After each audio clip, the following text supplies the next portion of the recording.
Hey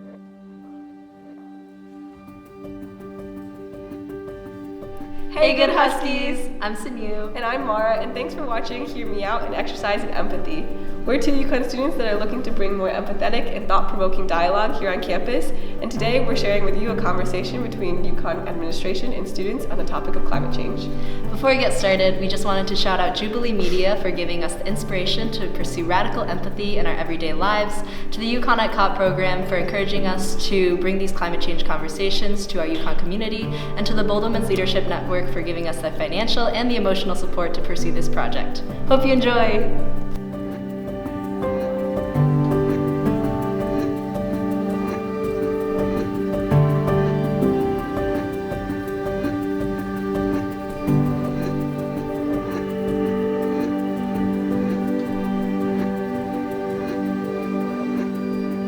I'm Cruickshank. I am the University Planner and University Architect and Associate Vice President of Planning, Design, and Construction at UConn for the Stores campus, the regional campuses, and the law school. Goes on forever. I'm Radenka Maric. I'm Vice President for Research, Innovation, and Entrepreneurship, and I'm faculty in Sustainable Energy. I'm faculty in Chemical and Biomolecular Engineering and Material Science departments. My name is Dennis Pierce. And I am the Executive Director of Dining Services here at the University of Connecticut. My name is Nafis, Fuad, and I'm a grad student at the Environmental Engineering program at the University of Connecticut. My name is Michael. I'm a junior at UConn. I'm studying molecular and cell biology and economics. My name is Marissa, Naclerio. I am a junior here studying NRE Conservation and Sustainability. Okay, so we have our administrators on the right, students to the left. Come to the center if you agree. I care more about environmental issues than the people around me.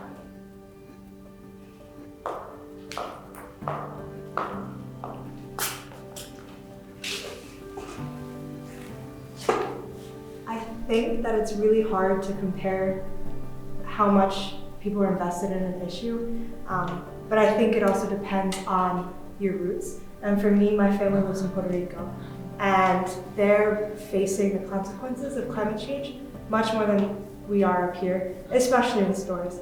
And they survived through Hurricane Maria, but it caused a lot of destruction. And I think that for me, every action I do it's tied to my family.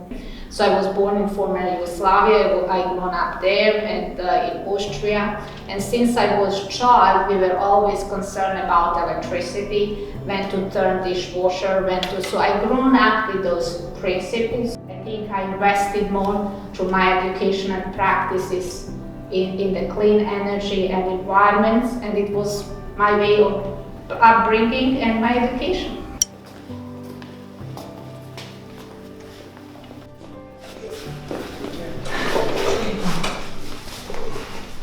I think it was really great listening to your stories, and I would never say that I care more than someone else because I couldn't do that. But my story is I was really raised as a conservationist, and land that my great-grandfather bought in the 1980s when he came to the US from Scotland. And I consider myself a steward of that land. I've always been interested in being a physician and helping people through that way, and I just think that the environment is an issue that is on the horizon and very, very important, but if you can't provide certain basic levels of care to people now, those issues won't even really matter to them down the line 30, 40 years later. So health and healthcare is the issue that I'm most passionate about, and environment is definitely something that I think about and definitely impacts health as well. But I would say I'm more focused on that area rather than environmental issues. I think that that's a really great point, and I think people don't realize the intersectionality of all these issues because, environmental justice is racial justice, is health justice, the way that we use energy. And I think that moving on, I think it's so important to kind of talk about how those issues intersect, because changing climate really is a threat to human health, and if we don't have healthy humans, how are we going to address the climate issue? So I'm also from a country that is suffering a lot from climate change and from Bangladesh. So I would say I'm more aware of climate change, maybe, or not maybe more, but more than most of us around here in Connecticut. But I won't say that I care more, because for me it's simply a matter of awareness. I think I care, but it's for me, working on a college campus and seeing students and working with students, whether it be Spring Valley Farm or other individuals that have agendas that they want to correct or improve our university. That's the passion that I get educated every day, as far as avenues that we can change or make. But it's very difficult to say, I care more, I think students are starting to demand education and literacy in environments, and I think a lot of actions that we are going to take as university is based on our students, wanting to have the impact and asking for the knowledge. I always agree with students. I always believe from baby's mouth. So what they say, there is a lot of truth in that, and our students don't filter the ideas, and they are very brave to talk what is their concern. And I'm always open to listen, to understand, and anything that I can learn myself or embrace the new perspective or understand the new concern, I'm always open. Money is the biggest limitation to action.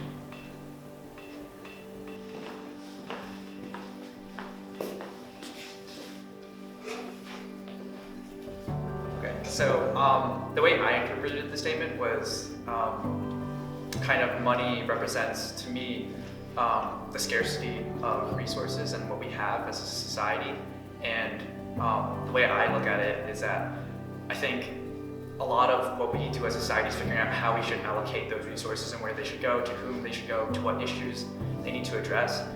And yeah, so if that my interpretation is correct, I think that having not enough resources to do everything that we want as a human society is the limiting factor of what we do and what we decide to do.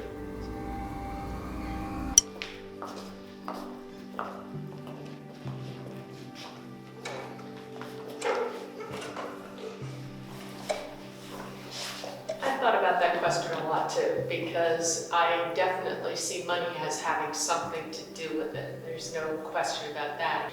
I think though, before I would say money, I would say the will to do it. And then second is money, because if people don't have the will to make the change, then all the money in the world isn't going to do it. Obviously it's easier if you have the money. Like in Scandinavian nations, they have really a little population and a lot of money. And some of them have the will to change it, so they are changing. They are getting very efficient in recycling and everything, but I think there are other nations that have the money but don't have the will. And I think representation is a huge barrier to solving climate issues. Just because I think when we look at conservationists historically, you haven't seen them coming from very diverse backgrounds. Mm-hmm. And I think that the people who are genuinely suffering the most from climate change are people who historically haven't been represented and who don't really know how to seek a platform in order to voice, their concerns. I look at my parents and such, or my grandparents, and that was never a thought that crossed their minds. They were going through the Depression, and there wasn't a lot of food and there wasn't a lot of money and stuff, but they never, I don't think, gave any thought to what are my actions causing the impact to the environment. I definitely think education and awareness is very important. I just think that you have to combine it with the money and policies to create that right incentive for people to do the right things. And resources, I think the reality is, are limited. Yes. And that's, to me, it's always been the bottom line. Resources are limited, and how do you, when you look at food waste in dining services, or you look at how we utilize water, we're probably the biggest entity within the university as far as the uses of resources and trying to figure out how to change our ways. And in doing so, what we have to do, it sort of moves down to the student and saying, we're not going to use plastic bags anymore. We're going to go to a paper bag. And I have to just get in and say one more thing to Marissa's point about underrepresented groups. How do we take what is happening on the campus and apply it to students, faculty, and staff who could be coming from very disparate areas and with very disparate circumstances? So what works in stores may not work at all at home. So that's always in my mind as well. From my experience working with administrators, I think they often want to do the same things that we want to do. It's just that there's a lot of things that they have to consider and that maybe we don't see the full picture. So I think we'll agree on those things. It's just whether or not we can actually get it done. Communicating climate change using alarmist words like climate anxiety and climate emergency is unproductive.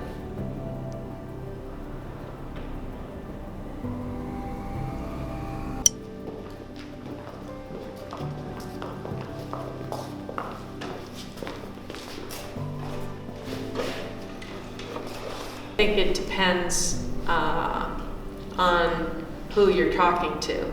And I know that when I'm coaching my staff and when I'm giving presentations, I always try to know who my audience is and meet them where they are and use language that means something to them. I may be delivering the exact same message, but it's going to be different to the Board of Trustees than it is to people who are operating systems. It's kind of a balancing act of figuring out how do I get the message across effectively, but also we don't want to instill like fear into the population, right? Like we don't want to fear monger people into doing the right thing. We want them to understand the issue entirely, and then we want them to value it and do the change on their own. When we talk about climate anxiety, it's so real, and I think so many people face it because they care so much, that I think it's an acknowledgement that I'm worried about the planet and you're worried about the planet too, and so we're going to support each other and we're going to label our problem and we're going to work together to address the issue. And I think with the climate crisis, I genuinely think that we're at a point where it is a crisis. I totally agree that some of it is really alarming, so I don't consider these to be alarmist words or phrases to be maybe to choose your audience carefully, but I agree that the words are not alarmist. They are not counterproductive. They are very effective to make people aware of the actual danger or problem. I think, it is not just yelling, it's demanding actions with a timetable. Yes. And saying by this and this time, this is what we want to do and say. Requesting to be a part of the dialogue, requesting to talk to administration, requesting to mobilize community, requesting of bringing the scientists to talk about different perspectives. Talking about actions and what are the budgets that we have to allocate to actions, and then seeing those actions through. Yeah, and I think for me, alarmist, I don't think of it so much at using those terms at a university level as being alarmist, because I think most of us are realists and understand that it's here, it's real, it's a real problem. Definitely would love to learn the administrator's stance on everything. I think that there's such a disconnect between undergrad and grad students, let alone undergrad and administrators. And so I'd love to see where our commonalities are. The other side is doing enough.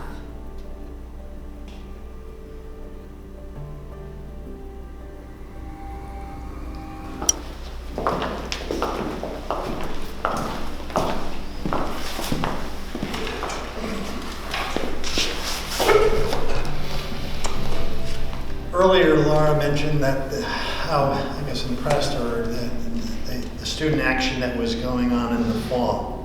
And I've been on this campus for many years, and I can't say that I've ever seen anything of that magnitude. And I applauded them. In fact, I was standing behind them as they were speaking out to the masses and eavesdropping. Because I came from a generation of when Kent State and students were being killed, and I protested, and I almost got thrown out of college. But I have, in my time here at this university, I haven't seen that kind of level of activity. And I think that continues, but I also see it dissipating, and that concerns me. That more dialogue is needed between the administration and students to foster this great initiative that was going on. Students' responsibility to keep this alive, but also it would be nice if the administration can accommodate. I think what's hard, an example I'll use is that last semester I hosted a panel on environmental racism, is that I think it can take a lot of hoops to jump through sometimes to get in contact with people. And I think that unless you're a select individual in an administration who's really passionate about something, you are slightly unavailable. And I think for me that was the hardest thing. And trying to find somebody from the health profession to be on my panel, it took me speaking to one person in the department to be referred to somebody else and then somebody else and just ping back and forth. And I think that it discourages a lot of students from reaching out to administrators sometimes. Yeah, I think a lot of students sometimes feel that our concerns might fall upon deaf ears, especially since we might not know exactly who to contact, like who's in charge of this or who does what exactly. So like I think at the end of the day it comes back to communication, like having that open line of communication for students to voice their concerns and feel like they're actually being heard. What about with undergraduate and graduate student government? Does that feel like a way to get through to administrators, or is it just doesn't really still get enough? I think even having been, this is my first year part of USG, I think USG itself is actually kind of secluded from some of the student population. Like a lot of the students might not feel like USG represents them in a lot of sense. So that's an issue that USG is currently facing. Like how do we hear more from students, what exactly are their concerns, and using USG as the middle ground between administrators and students. So that's a good question, and that's a question that USG has to face. And also at the same time, the treasurer of the TSS, it's the same, I would say that not everybody feels that way, that we represent all of them, although we try to reach them as best as we can in all our other responsibilities. And also reaching the administration, I think it always goes to some select people which we know. I also wanted to touch on talking about our activism and our generation on campus. What I think is really interesting is that we're seeing a lot of online activism. And I think it's different than a generation ago. And my friend introduced a really interesting term, which is slacktivism. Say it again, please. Slacktivism, saying that some people, there is like a portion of our community that will repost something on Instagram because they show support, but then... So we're done. Yes. And then there's another segment of the population that I think will post that, but then show up to a strike. Like, I'm somebody who, I spoke at the climate strike last semester, but I was also posting about these issues, and I showed up to different events. And I think that there's an interesting dynamic now that you bring in social media, because you may see less people, but more people may know about it too. I definitely think there's a lot more opportunity here for extended conversation and, talking about this in greater detail at a different point. And I think that that's what UConn needs to get the ball rolling. So we're going to do this every weekend? Why not? Awesome.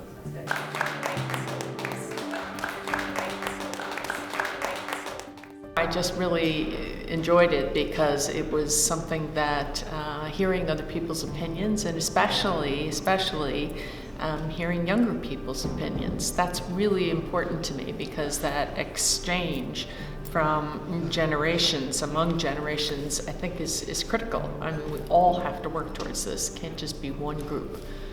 Yeah, I thought it was a great experience. I was nervous coming in, obviously, since this is the first time I've done anything like this, and I didn't know a lot about climate change and the issues going on around campus. So yeah, it was a great learning experience for me. I had a great time meeting everyone and working with everyone. Is there anything that surprised me? I think some of the responses as it relates, not surprised me, but educated me in the sense that students have a background, whether it be coming from a foreign country or otherwise, and their perspectives as it relates to climate change are significantly different from mine.